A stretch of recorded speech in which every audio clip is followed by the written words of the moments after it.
security awareness training isn't working. It's only been 30 years of all of that.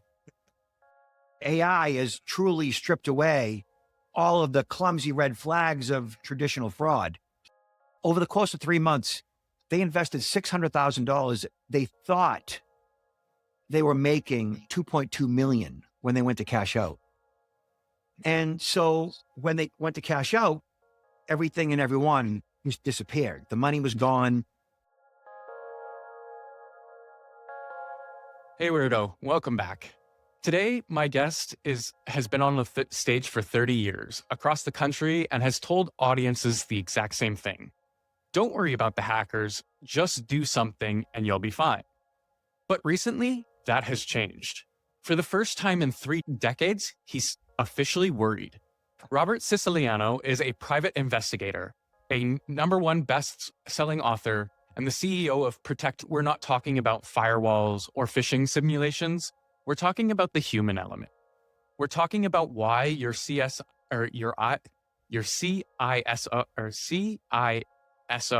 is frustrated, why most people view security as a bad thing that limits their freedom, and why the incoming wave of AI scams is destroying families.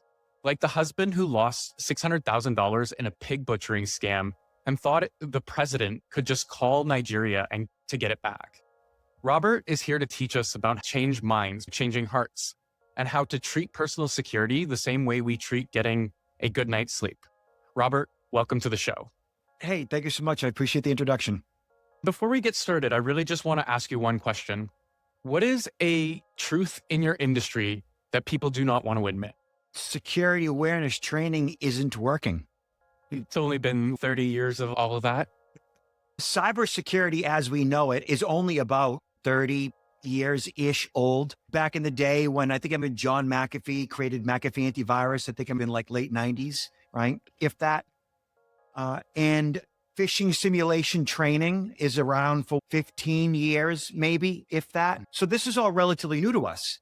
And so compliance training is like the de facto security awareness that is presented once a year, cybersecurity awareness month, which is always so stupid to me.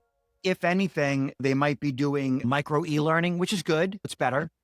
But phishing simulation training doesn't necessarily solve all the security issues that the employees face on a regular basis that they don't quite understand.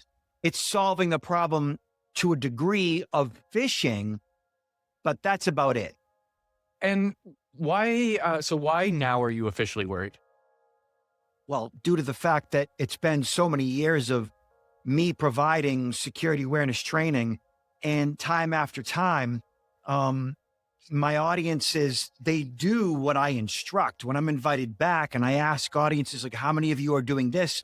More and more often, they're engaging in proper behaviors based on our interaction. Now with AI and deepfakes and voice cloning, you can't tell real or fake any longer. AI has truly stripped away all of the clumsy red flags of traditional fraud.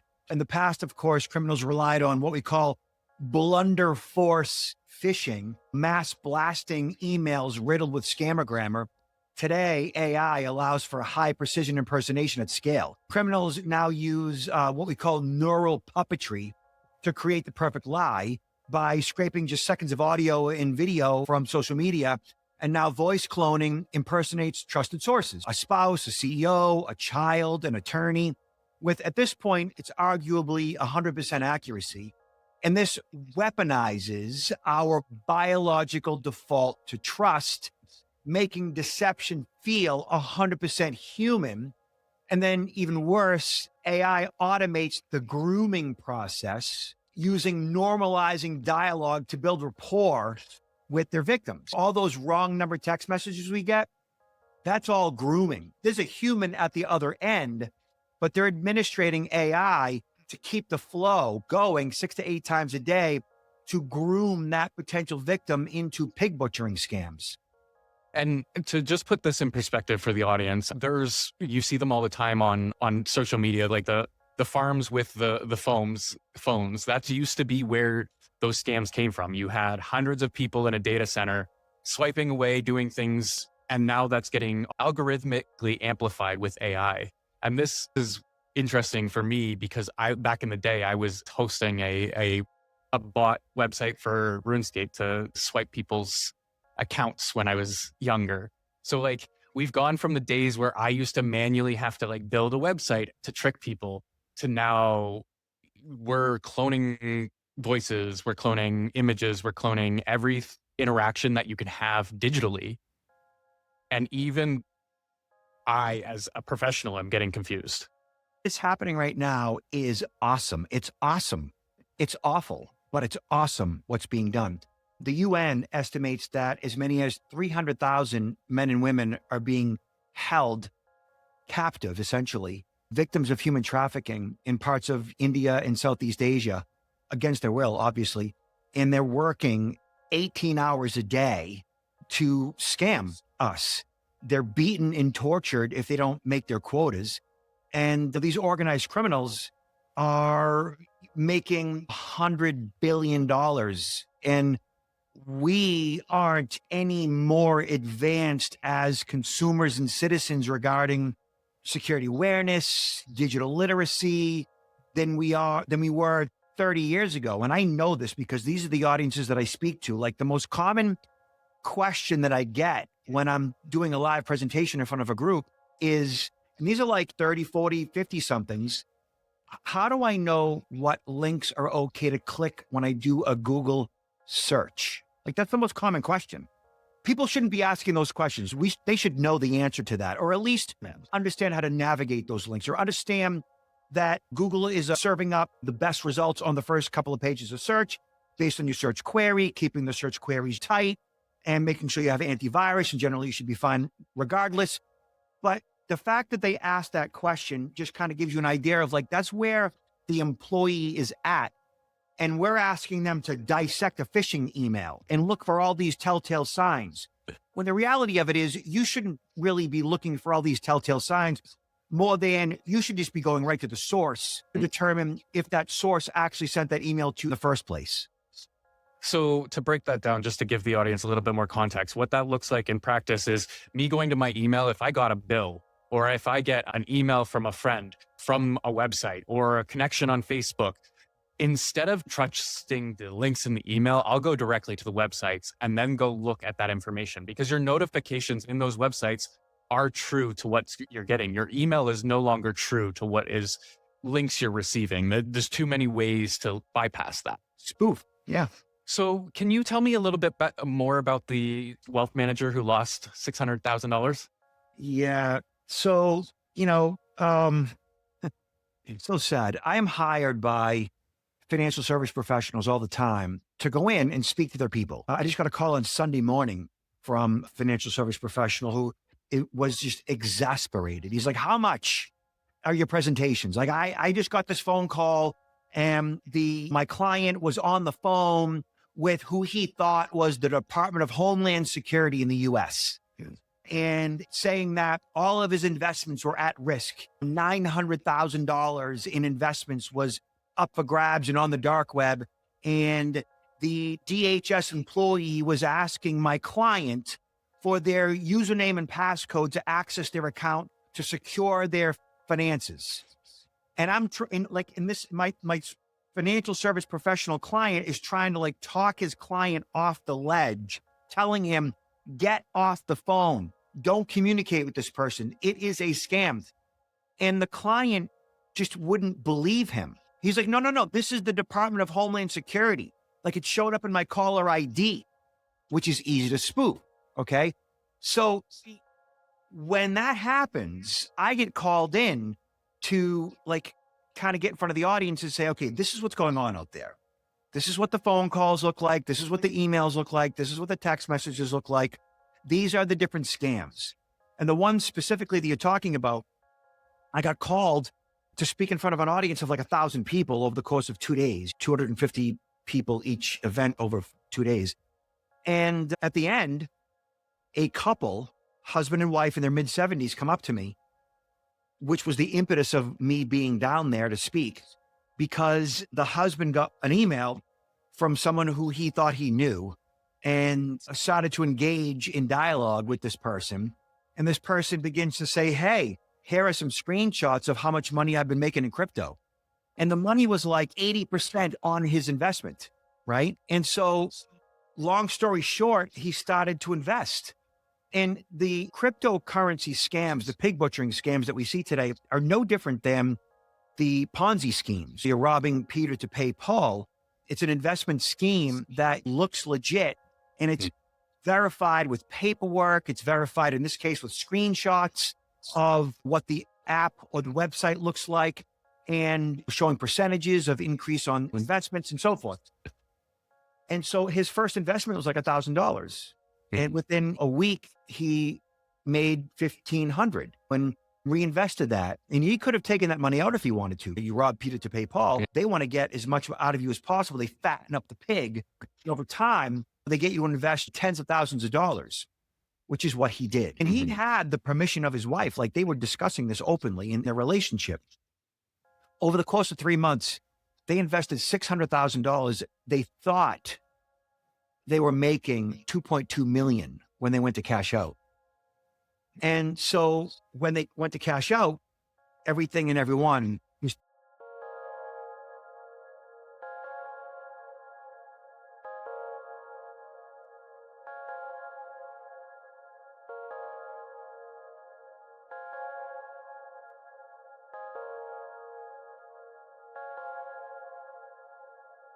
disappeared. The money was gone.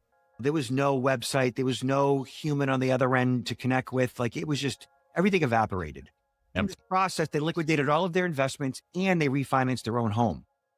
When they came up to me at the end of the event, the husband's looking at me. He's like, hey, like, he literally said to me, and this is a tough pill for some people to swallow, and I'm not getting political here. This is just what happened. He said to me, I believe in what President Trump is doing. He's like, he sticking these countries with the tariffs. I think that's great. Like, and then he says to me, he's like, do you know Mr. Trump? He's like, because like, I think, he's like, the FBI told me that if my money went to Nigeria and if Mr. Trump calls the Nigerian government, I think that he can get my money back. Do you know Mr. Trump? I don't know Mr. Trump. And I was like, nah, I don't. And I'm sorry to hear that. Like, FBI, they're the best resource for you. And they've begun to claw some of that money back. I don't know if it'll help or not, but that's the best course of action. And the point of that whole thing is, A, they lost $600,000. B, he's so naive to think that like he could get that money back. And through me via President Trump, like, in my country, that's half the population. And it's not good. It's not good. I giggle a little bit, but it's not because it's funny. It's just scary and sad. And how else do you react to that? My fiance says this to me all the time. She's like, Cody, you've got to remember you are above average intelligence. So when you speak, you're sounding rude because you assume everybody else has the same intellect as you. And I'm like, I don't know how that's rude because I'm just assuming everybody's smart. But at the same time, like, if I'm making people sound dumb, like, I get it. But I do understand, like, it's hard for people to grasp the understanding of these schemes. And they're getting even more sophisticated than that. I just read up of a company in China where their whole board was on a Zoom call. Every single board member, they had every single actual board member speaking in a Zoom call to an employee, and the employee sent $24 million to an account they told them to. They coached them through everything, and the employee had no clue until the next day when the money was gone. That was actually Hong Kong, which is was it? Thing. And that has become the boilerplate for all scams going forward. We're seeing that across the board now. And referencing what your girlfriend said, it's really at this point truly having a bit more empathy for those who don't recognize risk the way you and I. That's really what it boils down to. So as a professional communicator, which I get in front of live audiences and I communicate issues that are relatively complicated for most lay people, right? My role is to recognize that they truly don't understand, that they don't get what this is all about. And there's a reason for all of that. And the reason for all of that, and you and I have already you and I possess what I call the strategic human firewall. Okay. This is a methodology that I've developed over the past 30 years where it's the ultimate defense against deception. And you and I already have this. Okay. It's a proactive governance. It's a mindset that transforms humans, employees, consumers from passive targets into active detection layers. The fundamental shift from by default, I trust what I see to I verify everything. And most people just by default trust what they see. Okay. And you and I don't do that. We've probably never done that. We've always recognized risk. We've always seen the motivation behind the phone call, the email, the text message. Like we've always seen that. Maybe it's by our nature, or maybe just by our savviness in regards to the motivation of the sociopath and the psychopath and how they act and how they treat their victims. We just either are gifted by that, or we just fundamentally have studied it because of want or need or just interest, right? And so really, truly, right now, most security awareness training is a monologue. The learner is talked at rather than with, okay? So they're just like, and many of us, like many CISOs, they're like, why do my employees not understand that the email's not from Amazon? Why do they keep clicking it because they think it's Amazon? How many times do I got to tell them? But there's a reason behind all of that. And that reason boils down to something that I call the human blind spot. So there's like, this is a biological thing that you and I, we all possess, you and I, right? And that human blind spot is basically like the psychological instinct to trust what's familiar to us, to trust what we know. It's that cognitive gap where biological trust, and it's biological, overrides digital suspicion, leaving the door wide open for various forms of fraud and, of course, AI-enhanced deception.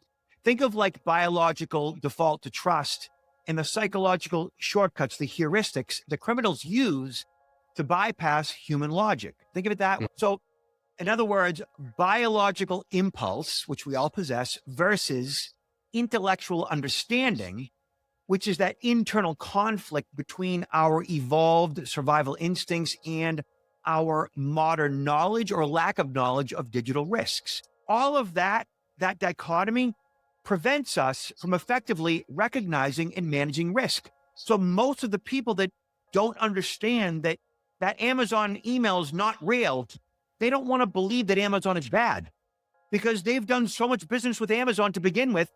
Like they don't think Amazon is being a bad thing to begin with. Like that doesn't compute with them. But they don't.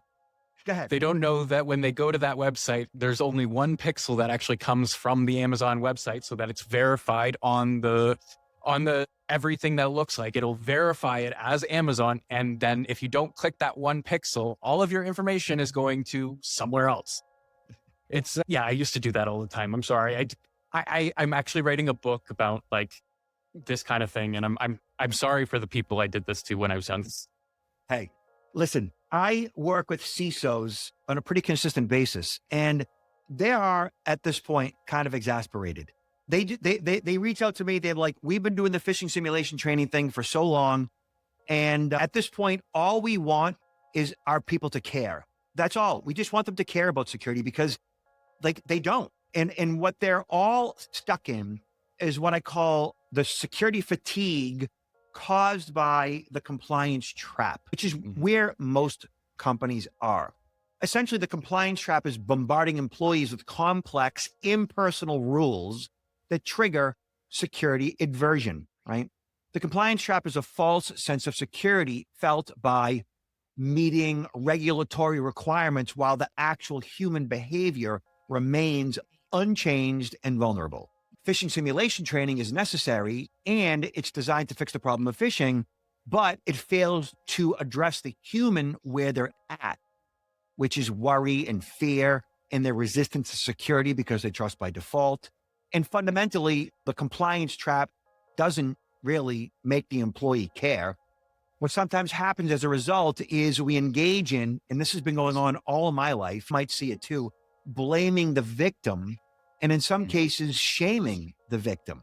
And that leads to what I call the silent failure, which is a compromise of the wetware versus the software, the human brain, that triggers no technical alarms and often goes unreported due to the shame barrier. Okay. And the shame barrier, of course, is the emotional wall that prevents victims from reporting a breach. And we break this shame barrier essentially by treating mistakes as data and not causes for termination. And until we essentially put the horse before the cart, because right now we're putting the cart before the horse. And what that means is phishing simulation training is the cart. The horse is security appreciation training. It's making all security personal. And I'm happy to talk about that. But we can go into it. I do want to get more into the, like, how everyday people can just protect themselves. Like, just remember, like, to the audience out there, like, there's a scam on your phone all the time. You get scam messages all the time. Like, thankfully, my company or my data provider, Cody, has filters. So you actually have to, if you call me, you have to press a button to verify you're a human. No spam call or automated messaging system can get through to me, which is nice. But in terms of, like, don't give out your credit card information and that, like, what other solutions can people start doing? You know, it boils down to truly making or getting the employee to recognize risk effectively. And right now they resist it. And we talked a little bit about like what that means and the fact that we suffer from the human blind spot, which is the biological want and need to trust. And once they understand that about themselves, they begin to look at that and go, okay, so I get that part. Like that makes sense to me because I do automatically trust. And so once they start to see themselves as part of the problem, they begin to recognize how they need to be a little more aware of the phone calls and the emails and the text messages and the motivations behind it and not automatically trusting. Okay. But there's another big part of this. There's another big part of like that whole resistance to security thing. And this is a big one. Okay. So, and again, it's about like ultimately challenging humans' belief systems, whether that's like their innate biological beliefs or their cultural beliefs. And those cultural beliefs are a big part of the problem. So for example, like when I get in front of a live audience, one of the questions I ask them is, how many of you lock your doors? If I get, depending on what part of the country I'm in, depending on if it's rural versus suburban versus urban, I get different answers. Rural, I might get 20% of the audience. Suburban, I might get 50 to 60% of the audience. Urban, I might get 80 to 90. Okay. All right. So that gives you an idea. But then the next question is like, how many of you actually have a home security system?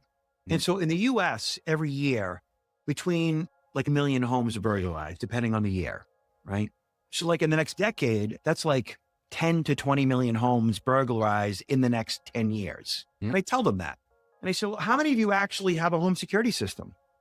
If I get 15% of the room, that's a lot.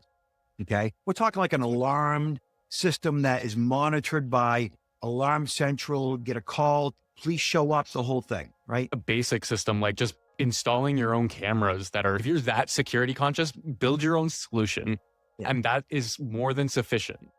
I do like the idea that Alarm Central calls local police if I'm not there to answer the phone, or even if I'm sleeping and I don't answer the phone.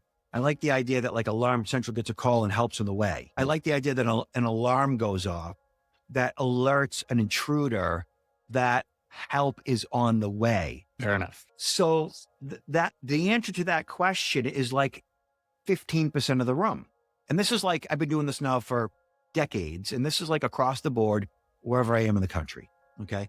And then I ask, okay, so you've obviously made a conscious decision not to install a home security system. Why not? Like, why haven't you done this? And like, my belief is that all security is personal, and like personal security is violence and theft prevention is what personal security is.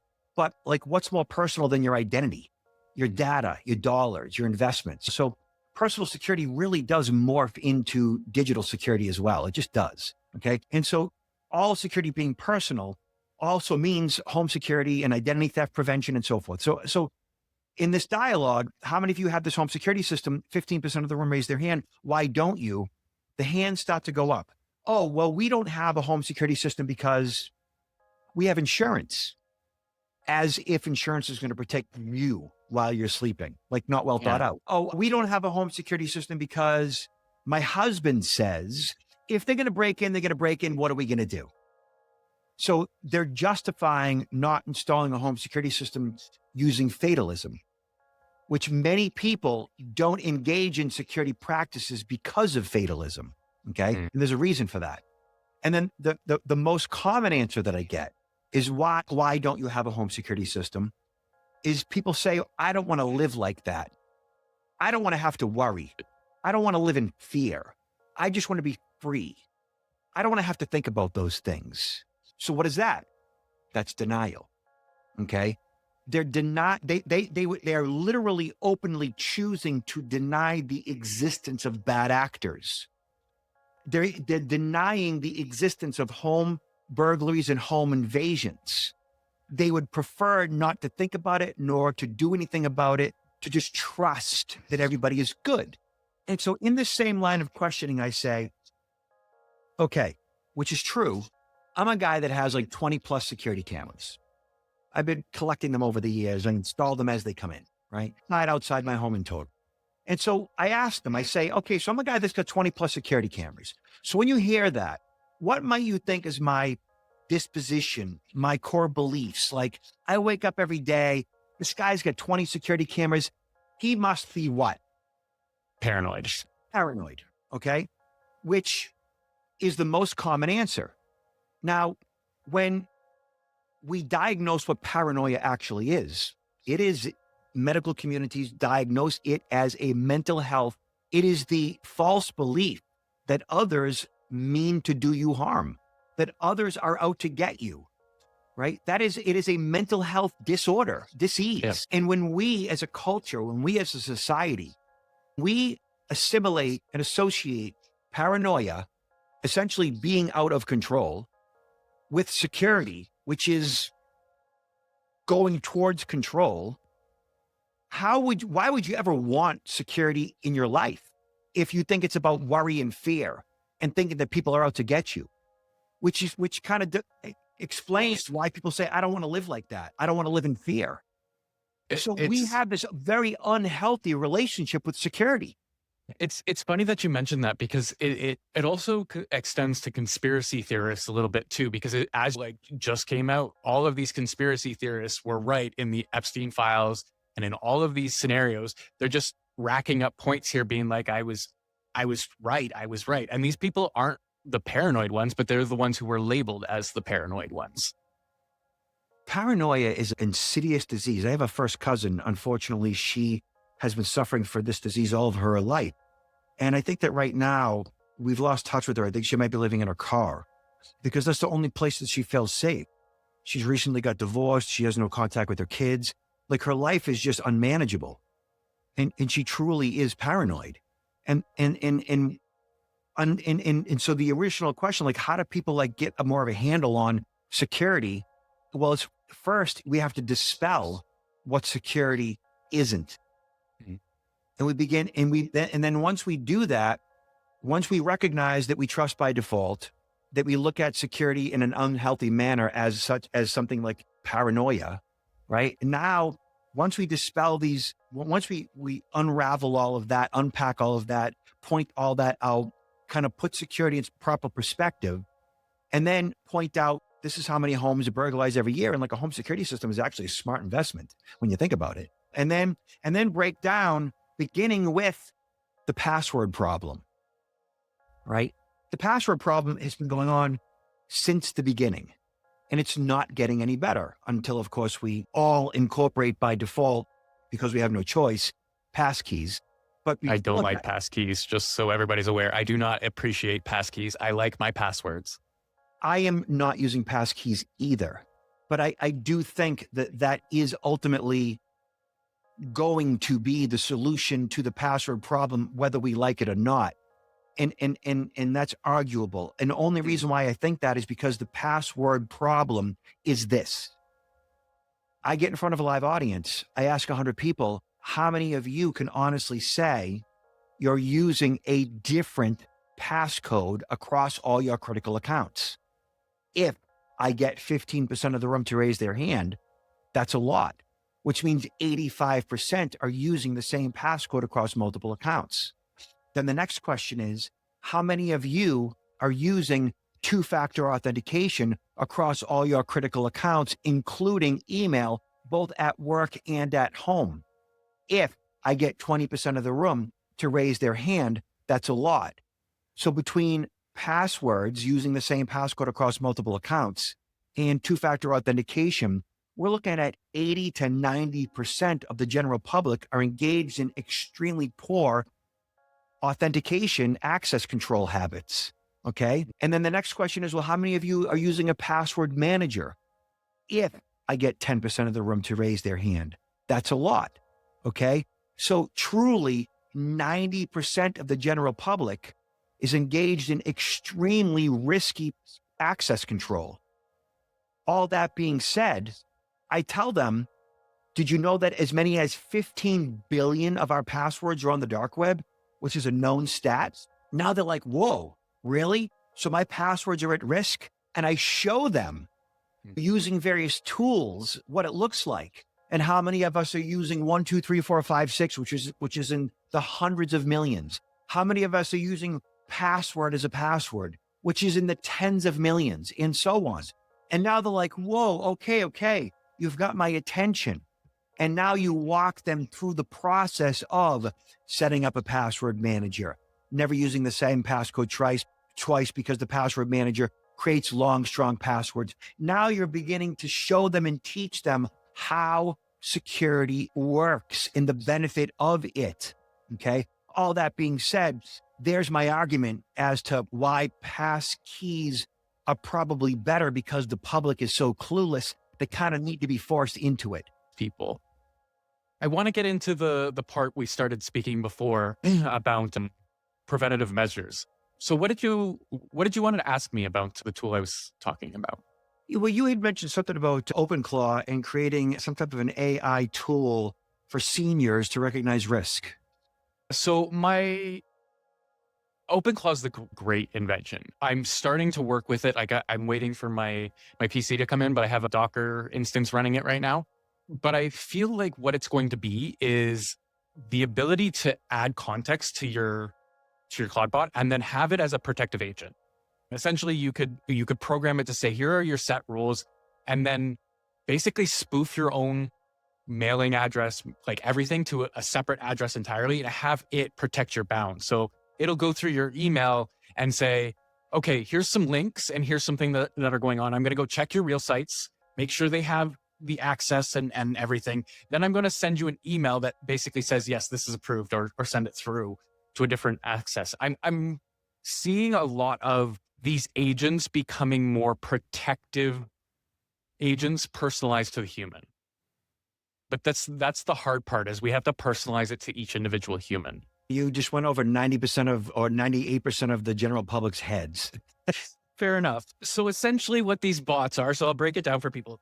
What an agent or bot is this new software that allows AIs to run on their own. Essentially what you're doing is you're creating a virtual assistant, somebody who's going to do your work for you. Right now, it's really complicated.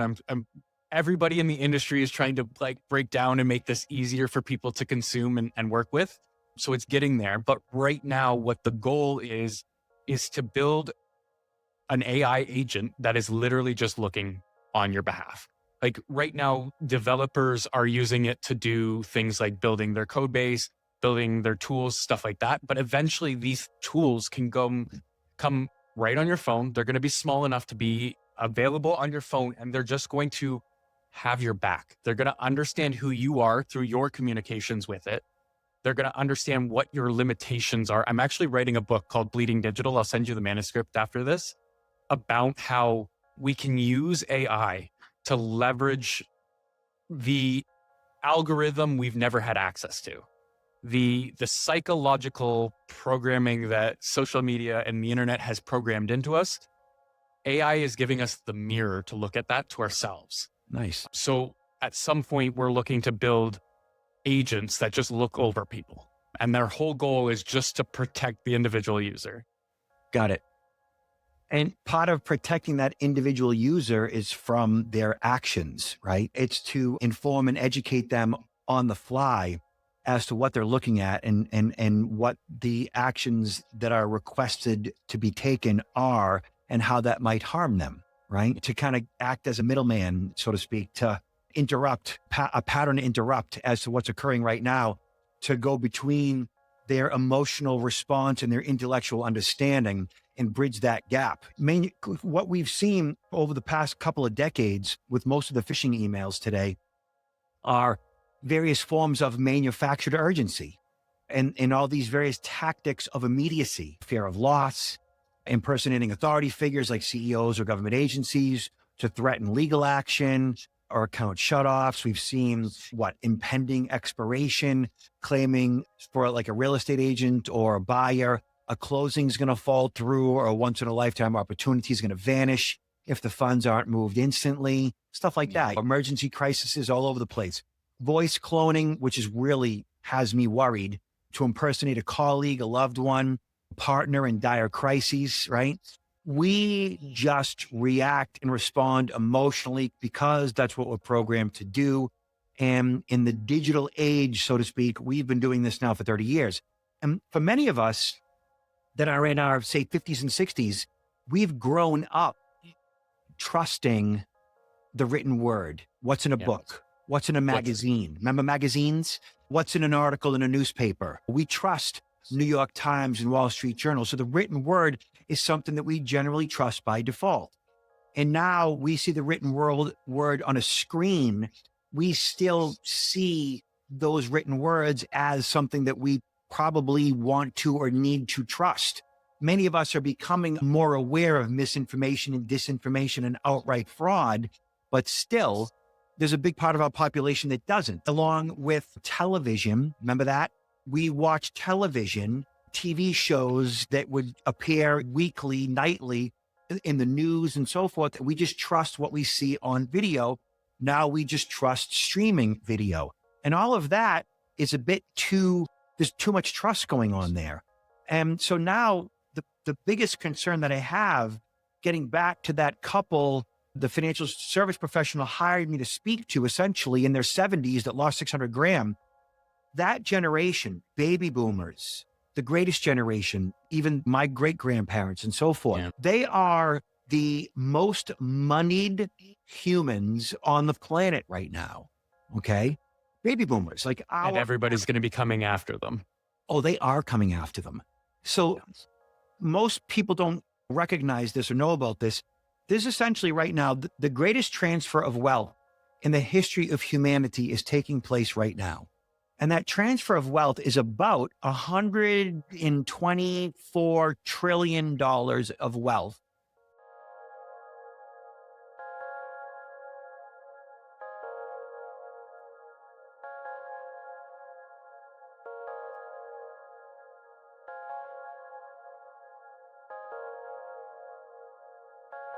Is being transferred right now between the baby boomers and the greatest generation. So basically like my dad and my wife's mom, who's 94, right? My dad's 78.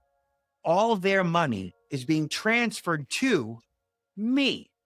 I'm a Gen X and Gen Z and Gen Y and millennials, right? All their money is being passed down to us, okay? And that generation is the most trusting, the most moneyed, the least technically savvy, and cognitively declining. And 25% of them, 25% of all humanity is lonely.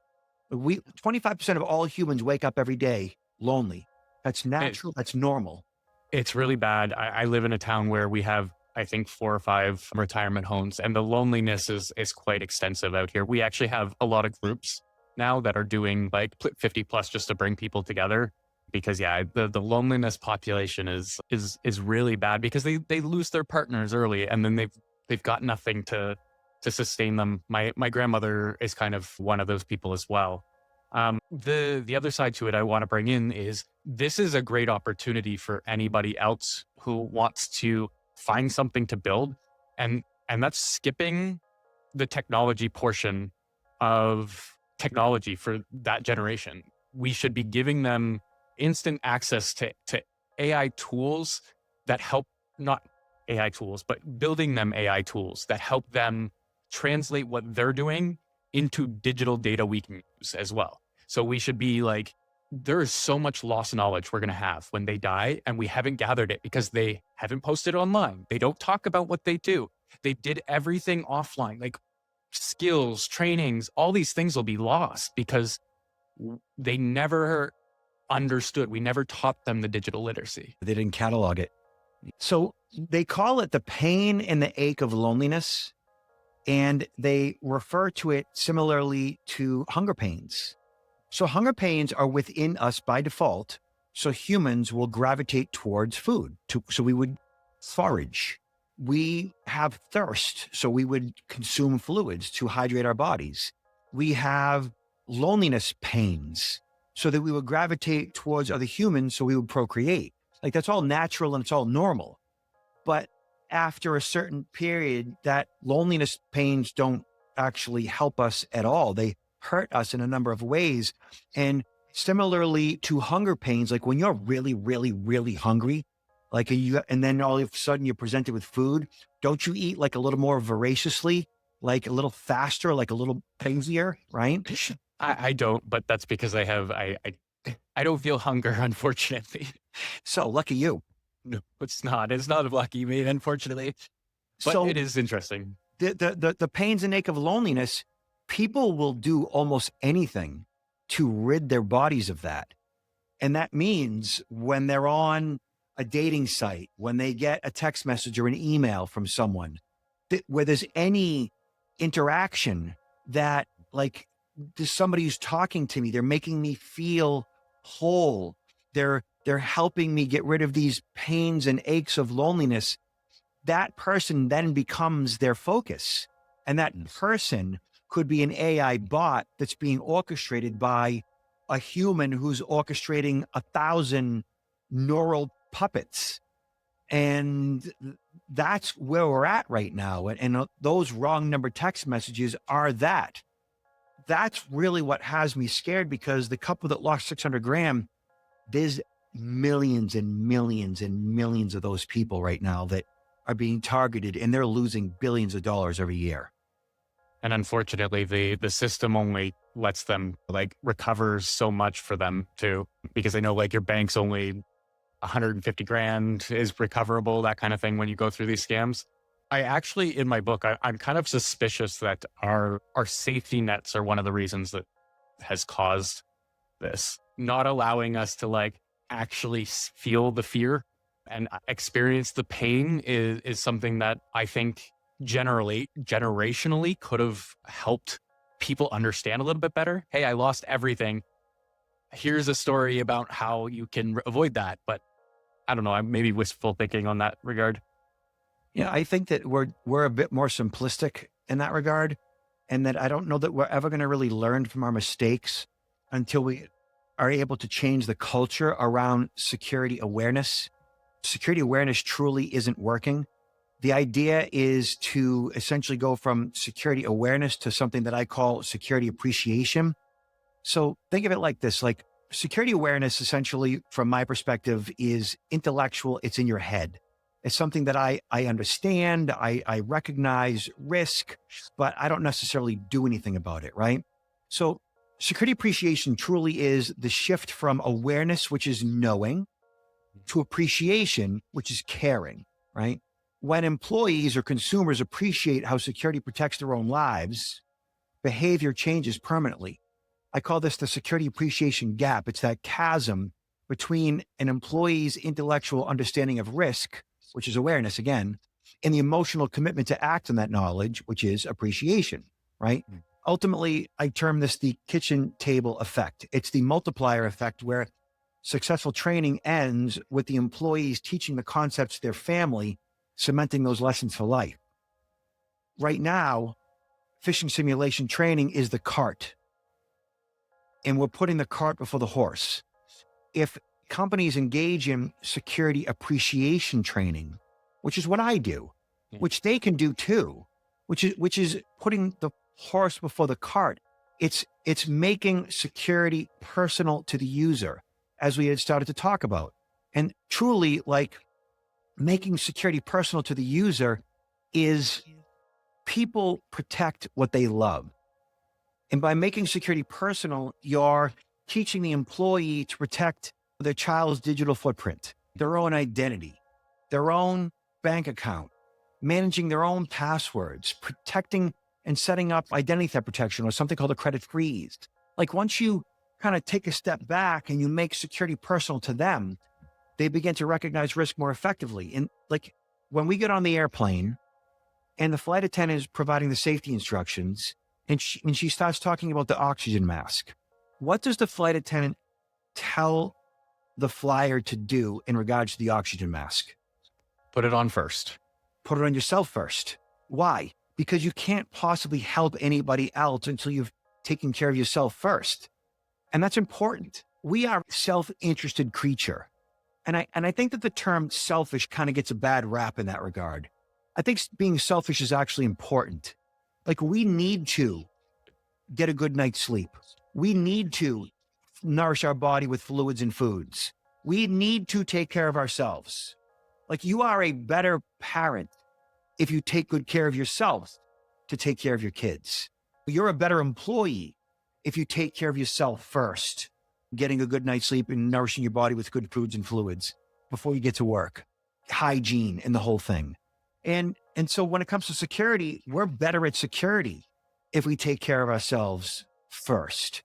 And so by essentially engaging in security appreciation training, I think that we have a fighting chance, but we need to do that now, before deep fakes and voice cloning completely take over the world.